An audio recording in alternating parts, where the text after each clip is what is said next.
अक्सर आपने सुना होगा, जब भी किसी शादीशुदा जोड़े को आशीर्वाद देना होता है तो हमारे बड़े कहते हैं कि तुम्हारी जोड़ी भी राम सीता जैसी बनी रहे।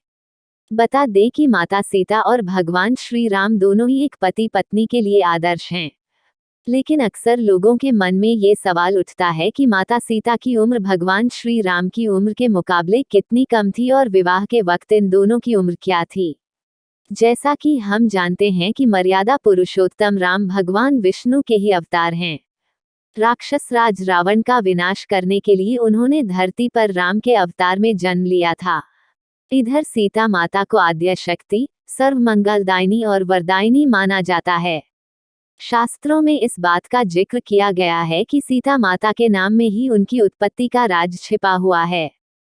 हम जानते हैं कि सीता मैया मिथिला के राजा महाराज जनक की पुत्री थी, लेकिन वास्तव में राजा जनक की कोई संतान नहीं थी और संतान प्राप्ति की कामना के लिए उन्होंने एक यज्ञ किया था। यज्ञ करने के दौरान यज्ञ भूमि में एक बालिका प्रकट हुई जिनका नाम सीता रखा गया। माता सीता के विवाह के लिए स्वयंवर का आयोजन किया गया था। भगवान श्री राम ने शिव जी के धनुष को तोड़कर उनसे विवाह किया था। रामायण में एक दोहा है, वर्ष 18 की सिया, 27 के राम, कीन्हो मन अभिलाष तब, करनो है सोर काम।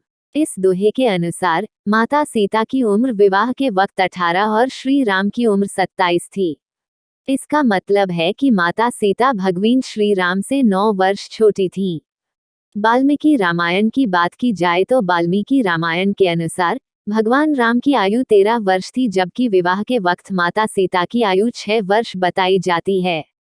यानी इस हिसाब से इन दोनों की उम्र में 7 साल का अंतर देखा गया है। हालांकि वाल्मीकि रामायण में ये भी बताया गया है कि माता सीता ने वनवास 18 वर्ष की उम्र में भोगा था।